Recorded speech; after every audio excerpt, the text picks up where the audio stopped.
నమస్తే, welcome to iDream social spotlight with కవిత.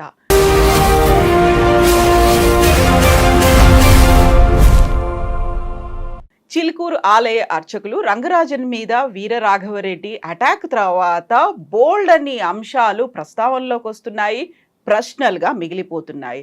వీరరాఘవరెడ్డిని అయితే పోలీసులు అరెస్ట్ చేశారు. ఆ తర్వాత జరుగుతున్నటువంటి పరిణామాలకు సంబంధించి హక్కుదారులు కూడా ఒక ప్రెస్ మీట్ పెట్టబోతున్నారు. ఎట్ ద సేమ్ టైం దేవాలయం మీద తమకే హక్కు ఉంది అంటూ సుప్రీంకోర్టు తీర్పునిచ్చింది అని చెప్తున్నారు. దీంతో పాటుగా చిలుకూరు ఆలయ అర్చకులు అక్రమాలు అన్యాయాలు విపరీతంగా ఉన్నాయనేటువంటి ఒక వాదన కూడా వినిపిస్తుంది. యాక్చువల్గా చిలుకూరు ఆలయానికి సంబంధించి హిస్టరీ ఏంటి, ఎందుకనేది ఎండోమెంట్ పరిధిలో లేదు.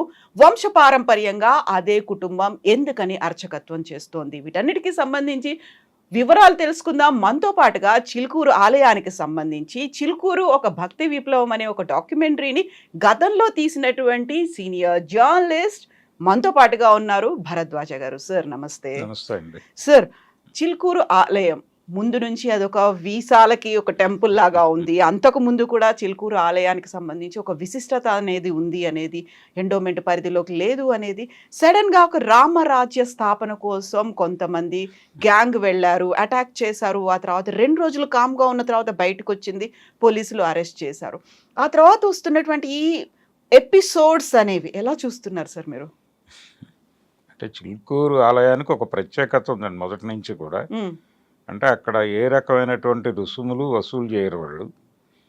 అలాగే లోపల కొబ్బరి చిప్పలు కూడా వాళ్ళు కలెక్ట్ చేయరు. జనరల్గా కొబ్బరి చిప్పలు ఒక చిప్ప భక్తుడికి ఒకటి దేవుడికి అని తీసుకుంటారు.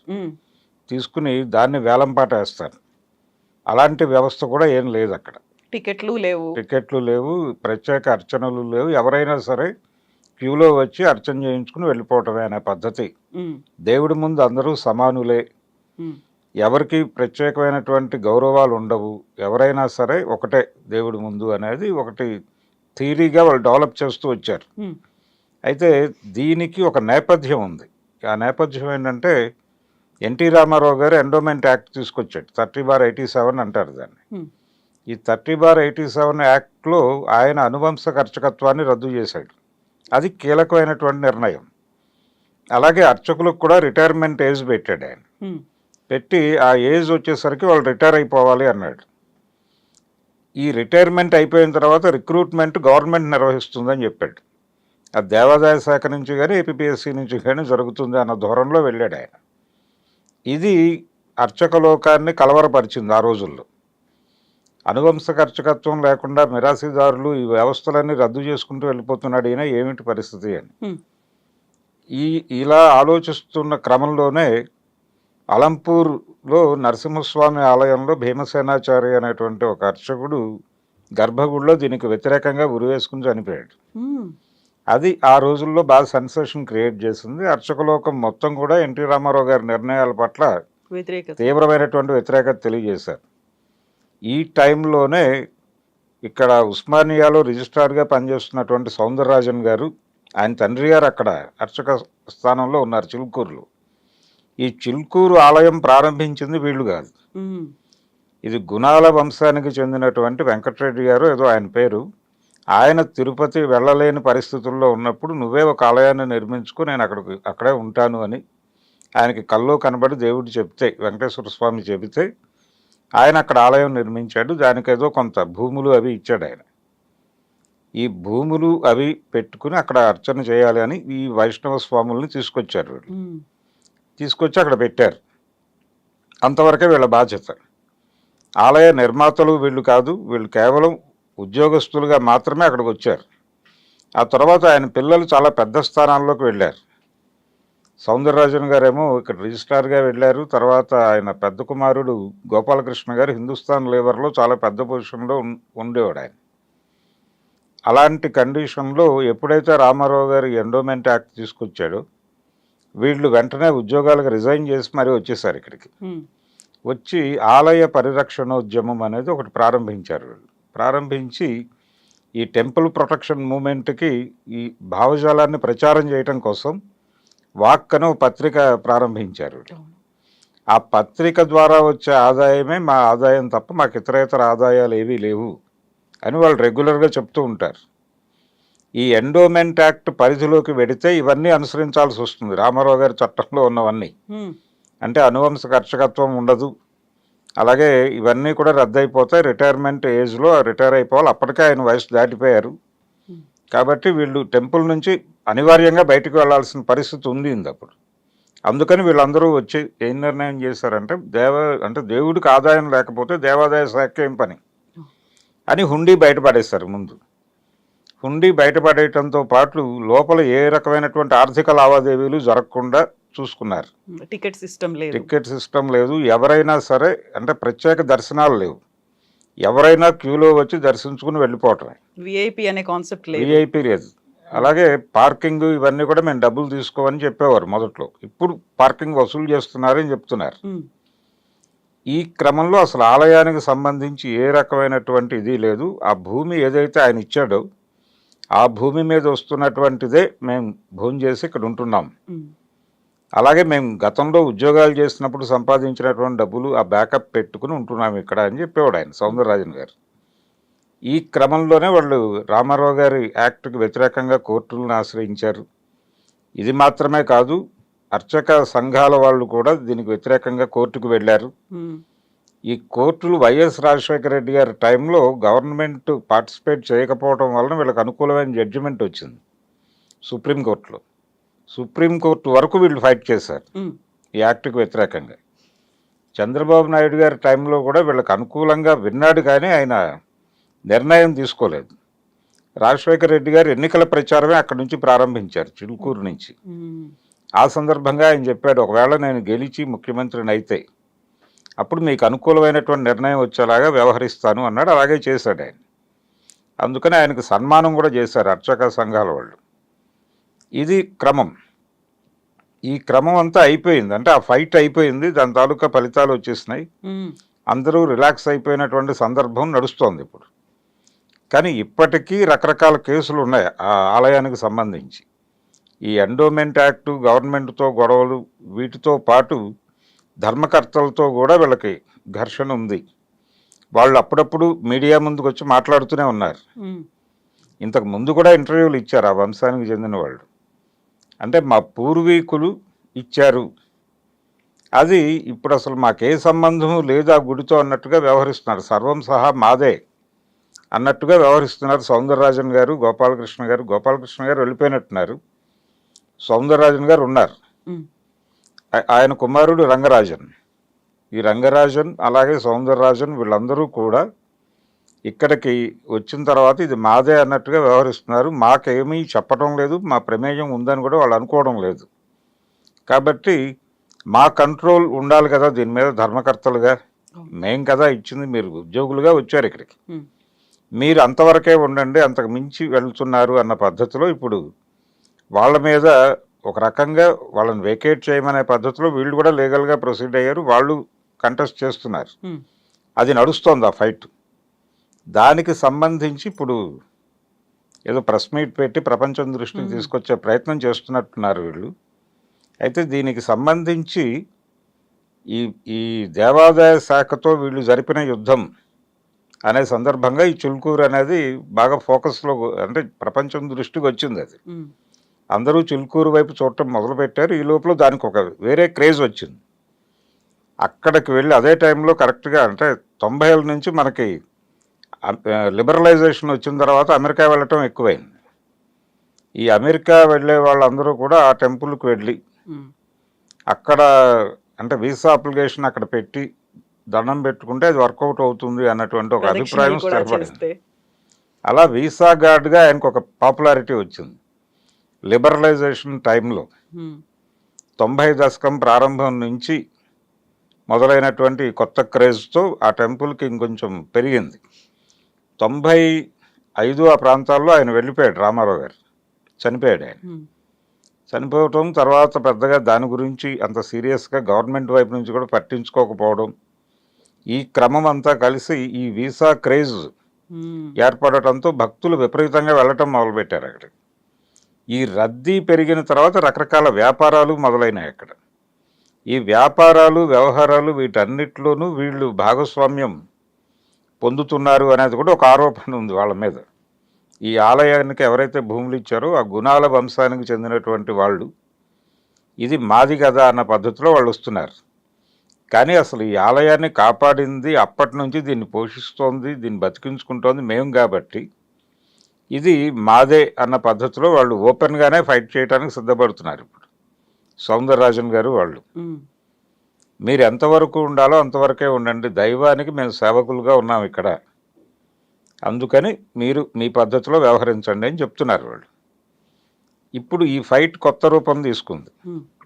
ఇది మొన్న దాడి జరిగింది శ్రీరామరాజ్యం అనే పేరుతో వీరరాఘవరెడ్డి అనే ఒక ఆర్మీ అంటే రామరాజ్యంలో సభ్యత్వం అంటలేదు ఆయన, పౌరసత్వం అంటున్నాడు.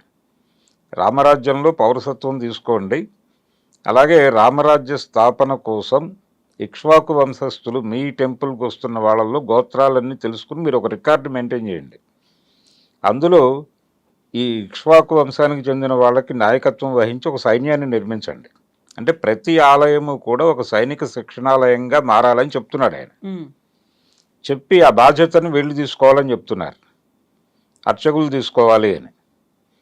తీసుకుని ప్రతి ఆలయం నుంచి కొంతమంది సైన్యాన్ని ఇవ్వమని చెబుతూ పక్క మతాల్లో అది జరుగుతోందని చెప్తున్నాడు ఆయన. అంటే ప్రతి మసీదులోనూ వాళ్ళు సైనికులను తయారు చేస్తున్నారని ఓపెన్గా మాట్లాడాడు ఆయన. ఇదొక ప్రమాదకరమైన ధోరణి. అంటే ఇంతకుముందు మీరు అదే మాట్లాడారు కదా అంటాడు ఆయన. దీనికి డబ్బులు ఎక్కడి నుంచి? మీరు మీ టెంపుల్కి వచ్చేటువంటి బిజినెస్ పీపుల్ దగ్గర నుంచి డబ్బులు కలెక్ట్ చేసి సైన్యాన్ని పోషించడానికి వినియోగించండి అని కూడా అందరూ అర్చకుల్ని కలుస్తున్నాడు అతను. ప్రతి ఆలయ అర్చకుడిని కలిసి మీ పేరేమిటి, మీ గోత్రం ఏమిటి, మీ ప్రవర్ చెప్పండి, ఇలా అంటే ఒక యూట్యూబ్ ఇంటర్వ్యూలో కూర్చోబెట్టి వాళ్ళని నెమ్మదిగా వాళ్ళని బుల్డోజ్ చేయటం అనే ప్రోగ్రాం తీసుకుంటున్నాడు అతను. అందులో భాగంగానే ఈ చిలుకూరు ఆలయానికి సంబంధించి దీనికి ఒక ప్రత్యేక అస్తిత్వం ఉంది కాబట్టి వీళ్ళ నుంచి ఎక్కువ సహకారం అడిగాడు అతను. ఈయన తిరస్కరించాడు, ఎందుకంటే టెంపుల్ ప్రొటెక్షన్ మూవ్మెంట్కి వీళ్ళ నాయకులు కాబట్టి మేము అలా యాక్సెప్ట్ చేస్తామన్న టోన్లో వెళ్ళాడు ఆయన. మేము లీగల్ ఫైట్ చేస్తున్నాం కదా అంటే, లీగల్ ఫైట్ ఏంటి, నువ్వు ముష్టెత్తుకుంటావా నువ్వు న్యాయమూర్తుల దగ్గర అని మాట్లాడాడు అతను.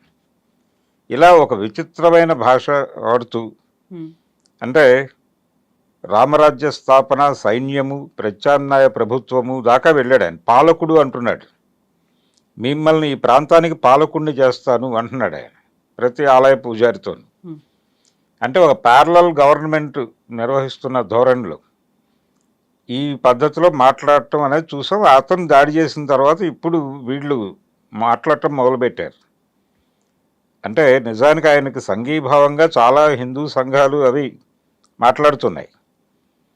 ఆర్ఎస్ఎస్ వాళ్ళు కూడా చాలా తీవ్రంగా ఖండించారు అతని వాదనని, అలాగే ఆయన మీద జరిగిన దాడిని ఖండించారు, ఓన్ చేసుకునే ప్రయత్నం చేస్తున్నారు. ఇది ఒకటి నడుస్తోంది. ఈ నడుస్తున్న టైంలో ఇప్పుడు ఈ ధర్మకర్తలు ముందుకు రావటం అనేది అక్కడ వినిపిస్తున్న ఇంకొక మాట ఏంటంటే, అక్కడ రియల్ ఎస్టేట్ వ్యాపారం విపరీతంగా ఉంది చిలుకూరు ఏరియాలో. ఈ రియల్ ఎస్టేట్ వివాదాల్లో భాగంగానే ఈయన మీద దాడి జరిగింది అనే ఒక ప్రచారం కూడా ఉంది. ఈ ధర్మకర్తలు వీళ్ళు రెడ్లు, ఇప్పుడు ఆ దాడి చేసిన వ్యక్తి రెడ్డి, ఇదొక ప్రచారం నడుస్తోంది. ఇలా ఒక 14 స్పెక్యులేషన్ న్యూసెస్ నడుస్తున్నాయి అక్కడ. ఇదొక గందరగోళం. ఈ గందరగోళం మధ్య ఇప్పుడు వాళ్ళు ప్రెస్ మీట్ పెట్టి వివరించటం, ఈ టెంపుల్ మాది అని చెప్పడం. ఇప్పుడు రంగరాజన్ గారు అక్కడ ఉండాలా వద్దా అనేది డిసైడ్ చేస్తామన్న పద్ధతులు ఎవరు తీసుకుంటారు. మొత్తం అక్కడ వ్యవహారాలన్నీ వాళ్ళ పేరుతోనే నడుస్తున్నాయి. వాళ్ళకి అక్కడ ఇల్లు ఉంది, వాళ్ళ నివాసం అక్కడే ఉంటున్నారు. మొదట్లో అక్కడ ఉండేవాళ్ళు కాదు, వాళ్ళు నల్లకుంటలో ఉండేవాళ్ళు. ఇప్పుడు టోటల్గా అందరూ అక్కడే ఉంటున్నారు, ఫ్యామిలీ అంతా. అందరి కాన్సన్ట్రేషన్ అక్కడే ఉంది. పైగా వాళ్ళు అనువంశక అర్చకత్వం పద్ధతిలోనే పెడుతున్నారు. ఎన్టీ రామారావు గారు రద్దు చేసినప్పటికీ ఇది దేవాదాయ పరిధిలో లేదు కాబట్టి. రెండోది, ఆయన అనుకున్నటువంటి నిర్ణయాలన్నీ అమలు కాలేదు. ఆ తర్వాత వచ్చినటువంటి ప్రభుత్వాలు ఏవి కూడా దాన్ని కొనసాగించలేదు.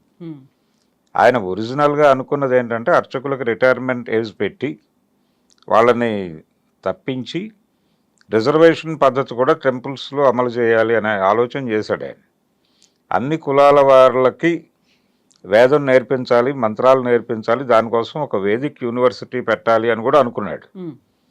అనుకుని ఇప్పుడు పులిచింతల ప్రాజెక్టు కట్టిన ఏరియాలో కృష్ణానది ఒడ్డున దాన్ని నిర్మించాలి అని కూడా ఆ రోజుల్లో ఆయన ఒక నిర్ణయం తీసుకుని ప్రకటించాడు. ఇవేవీ కార్యరూపం దాల్చలేదు.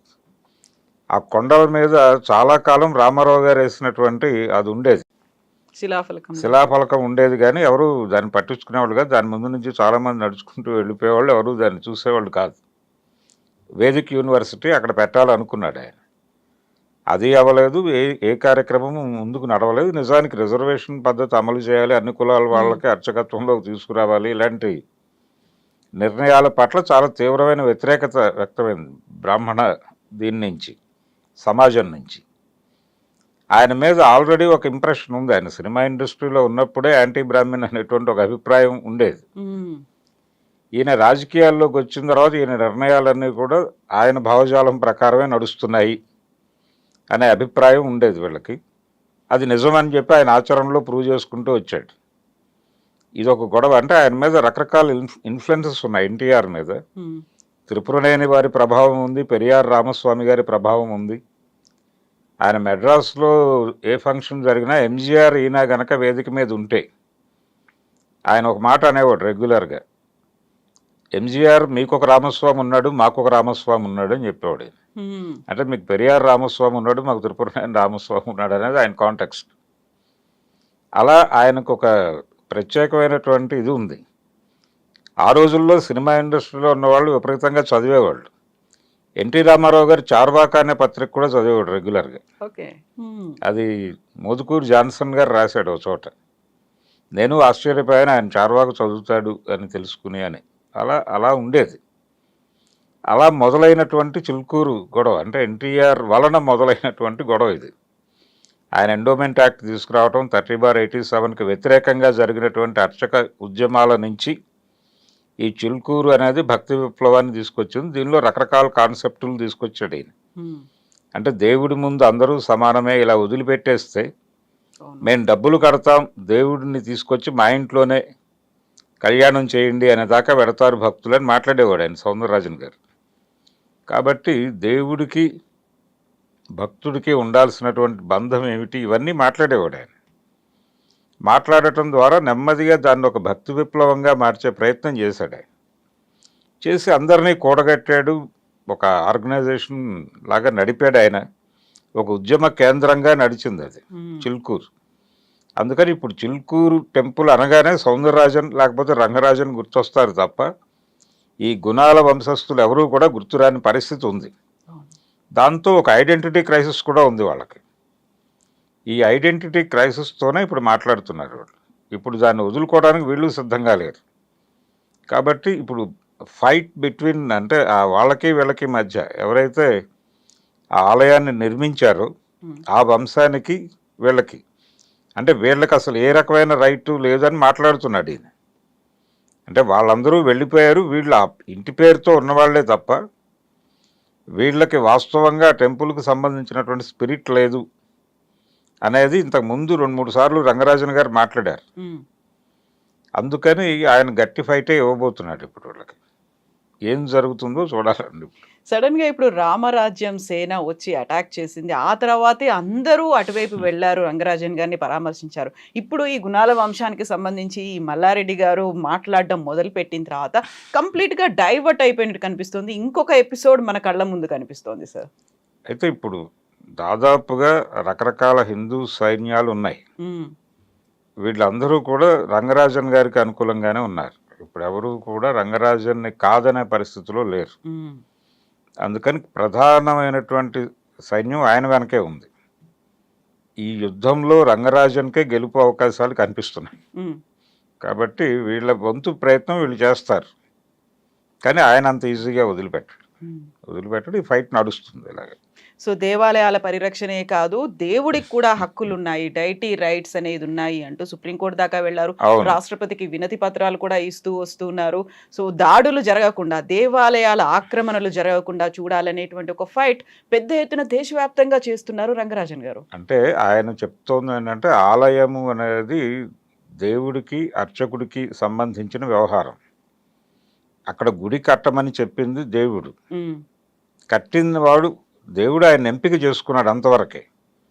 అంత మాత్రం చేత సర్వం సహా అదే కుటుంబం అంటే కుదరదు. ఉమ్, అంటే తాను అక్కడ వెలియాలి అని ఆయన అనుకున్నాడు కాబట్టి వెలిసాడు. ఉమ్, ఇది అంటే రామాయణంలో కూడా ఒక ఇంప్రెషన్ ఇస్తారు. అంటే విష్ణుమూర్తి తాను మానవ జన్మ ఎత్తాలి అనుకున్నప్పుడు ఎవరికి జన్మించాలి అనేది ఆయనే ఎంపిక డెసిషన్ చేసుకున్నాడు. తీసుకున్నారు. అవును. అంటే ఆయనే ఒక ఎంపిక చేసి వీళ్ళైతే బాగుంటుంది, ఈ గర్భాన పుట్టాలి అని ఆయనే నిర్ణయం తీసుకుని జన్మించాడని చెప్తారు. ఉమ్, ఆ విధంగా ఈ గుణాల వంశస్థుడిని ఎంపిక చేసుకున్నాడు అంతే తప్ప ఆయన వీళ్ళకేం ప్రమేయం లేదు అనేది వీళ్ళ ఆర్గ్యుమెంట్. ఉమ్, అంటే భగవంతుడికి అర్చకుడికి సంబంధించిందే ఆలయం, మిగిలిన వాళ్ళందరూ కూడా నిమిత్త మాత్రులే ఉమ్, అన్న ధోరణిలో ఈయన ఆర్గ్యుమెంట్ అంతా నడుస్తోంది. దానికి సంబంధించి ఆయన విస్తృతమైన ప్రజాభిప్రాయాన్ని తనకు అనుకూలంగా కూడగట్టుకోగలిగాడు. ఒక రకమైన వర్గ పోరాటం లాంటిది ఇది. ఉమ్, అంటే అర్చకుడికి ధర్మకర్తకి మధ్య యుద్ధంలా మార్చాడు దీన్ని. అంటే గవర్నమెంట్తో ఫైట్ చేసి విజయం సాధించినటువంటి ఒక చరిత్ర ఉంది మాకు, కాబట్టి మీతో ఫైట్ చేయటం మాకు పెద్ద కష్టమేం కాదు అన్న ధోరణిలో వ్యవహరిస్తున్నారు. వీళ్ళేమో భూములు మావి, గుడి మాది, మేము కట్టినటువంటి గుడిలో మీ అజమాయిషి ఏమిటి అనేది ఒక టెనెంట్ పద్ధతిలో చూస్తున్నారు వాళ్ళు. ఉమ్, అంటే సౌందరరాజన్ గారి కుటుంబాన్ని ఇప్పుడు వేకేట్ చేయమంటే ఇల్లు ఇప్పుడు ఎవరైనా సరే టెనెంట్ యాక్ట్ ప్రకారం కూడా వీళ్ళకి సాధ్యమయ్యే పని కాదు అది. అంటే ఒక ఇంట్లో ఇంతకాలం అద్దెకున్న వాళ్ళకి ఏదో మేరకు హక్కు ఉంటుంది అన్న ధోరణిలో ఆయన వెళితే ఇప్పుడు వీళ్ళు ఏం మాట్లాడగలరు అనేది ప్రశ్న. సార్ మీరు ఇప్పుడు ఒక మాట చెప్పారు, గతంలో ఎన్టీఆర్ వేదిక్ యూనివర్సిటీ అనేది పెట్టాలని, అందరికీ అందులో చదువు చెప్పాలి, ఆ తర్వాత అందరూ గుళ్ళల్లో అర్చకులుగా చేయాలి అనేది. ఇదే కాన్సెప్ట్ని గతంలో రంగరాజన్ గారు మునివాహన సేవ అనేది చేశారు, ఒక దళితుని భుజాల మీద ఎత్తుకున్నాడు. ఆ తర్వాత ఆయన్ని కూడా ఒక వేద నేర్పించి ఒక గుళ్ళో ఆయన్ని కూడా అర్చకుడిగా చేశారు. అవును. అంటే ఇదంతా అంటే మేము కూడా ఇదంతా చేస్తాము అని అది వీళ్ళ నాయకత్వంలో జరగాలి. అది వీళ్ళ గొడవ. ఇప్పుడు తిరుమలలో కూడా కొద్ది రోజులు దళిత గోవిందం అనే పేరుతో ఒక కార్యక్రమం నడిచింది. అంటే అది భూమన్ కరుణాకర్ రెడ్డి టైంలో తీసుకొచ్చారు. అది అంతకు ముందు కూడా కొంతమంది మాట్లాడారు. అది అంటే దళితులకు కూడా అవకాశం కల్పించాలి అని మాట్లాడతారు, కానీ ఏ మేరకు ఎక్కడ అవకాశం కల్పించాలి అన్న దగ్గర మళ్ళీ కనిపించని నిబంధనలు అమలు జరుగుతూ ఉంటాయి. ఈ దళిత గోవిందం పేరుతో దళితవాడల్లో ఆలయ నిర్మాణాలు జరిపింది టీటీడీ. అక్కడ అర్చకుడిగా ఎవరు ఉండాలి అన్న దగ్గర మళ్ళీ సమస్య. అక్కడ అర్చకులుగా వీళ్ళని పంపిస్తారు.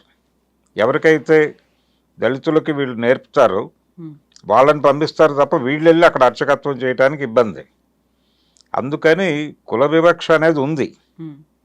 కాకపోతే అప్పుడప్పుడు ప్రోగ్రెసివ్ మేము అని చెప్పుకోవడం కోసం ఈ సౌందరరాజన్ గారి దళితుడిని భుజాన్ని కూర్చోబెట్టుకోవడం లాంటి కార్యక్రమాలు నడుస్తాయి. అంటే గుర్రం జాషువా గారికి విశ్వనాథ్ సత్యనారాయణ గారు గండపెండరం తొడిగారు అనేది ఒక ఉదాహరణగా చెప్తారు. సాహిత్య రంగంలో అలాంటివి ఏవి ఉండవు అని. కానీ ఉంటాయి, కానీ కొన్ని సందర్భాల్లో అవతల వాళ్ళ ప్రతిభను గుర్తించి అలాంటివి కూడా జరుగుతాయి. దాన్ని ఉదాహరణగా చూపించి లేవు అనుకోవడం తప్పు. అలాగే సౌందరరాజన్ గారు ఆయన్ని భుజాన్ మీద కూర్చోబెట్టుకున్నాడు కాబట్టి వీళ్ళకి అలాంటివి ఏమి లేవు అనుకోనక్కర్లేదు. ఉంటాయి, కానీ వాళ్ళు ఒక మూమెంట్లోంచి వచ్చిన వాళ్ళు అర్చకులు. పర్టికులర్గా చిల్కూరు అర్చకులు ఏది చేసినా చాలా స్ట్రాటజిక్గా ఉంటుంది. వాళ్ళ స్ట్రాటజీ నుంచి డివియేట్ కారు. అందుకని రామరాజ్యం కోరుకునేటువంటి సౌందరరాజన్ గారి కుమారుడి మీద రామరాజ్యం పేరుతో దాడి జరగటం అనేది ఒక విచిత్రమైనటువంటి ఐరనీ అనే పద్ధతిలో మాట్లాడుతున్నారు అందరూ. అవును. సో ఇప్పుడు వీర రాఘవరెడ్డి కూడా హైకోర్టుకు వెళ్తున్నారు, నా మీద ఉన్నటువంటి కేసును కొట్టేయాలి అనేటువంటి వాదన ఆయన కూడా చేస్తున్నారు. ఒకవేళ ఆయన కనుక బయటికి వస్తే మళ్ళీ ఆయన రివైవ్ చేస్తారా ఈ ఉద్యమాన్ని? మళ్ళీ దేవాలయాల చుట్టూ మళ్ళీ చిలుకూరు దగ్గరికి రావడం అనేది అవుతుందంటారా? అంటే ఆయనకు ఒక ప్రోగ్రాం ఉంది. ఆయన ప్రోగ్రాంలో ఆయన వెళ్తున్నాడు. రామరాజ్య సాధన ఆయన ప్రోగ్రాం. అంటే రామరాజ్య సాధన కోసం ఇప్పుడున్నటువంటి ప్రభుత్వాలని వీటన్నిటిని కూడా పక్కకి నెట్టేసి ఆయన రాజ్యాన్ని స్థాపించేటువంటి ప్రయత్నంతో ఉన్నాడు ఆయన. అందుకని సాయుధ పోరాటం చేయాలి ఈ ప్రభుత్వాలను పక్కకు తొలగించడానికి అన్న ధోరణిలో ఆయన సైన్యాన్ని రూపకల్పన చేస్తున్నాడు.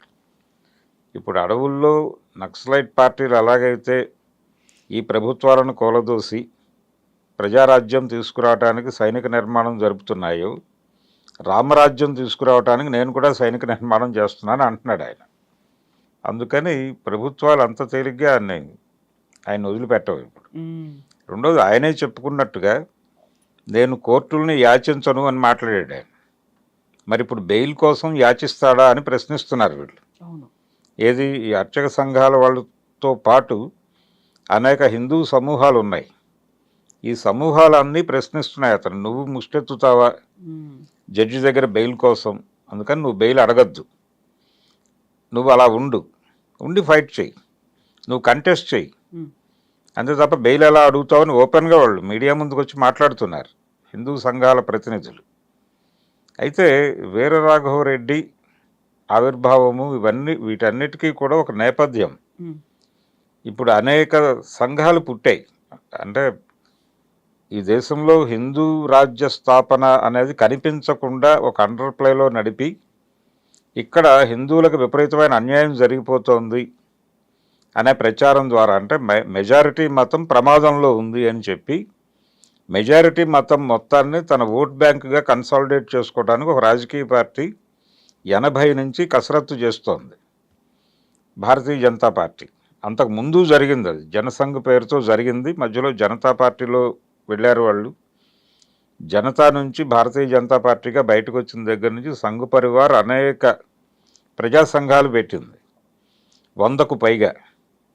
గాయత్రి, మహిళా సేన, ఇలా రకరకాల పేర్లతో స్లోగన్స్ కనిపించేవి గోడల మీద ఆ రోజుల్లో.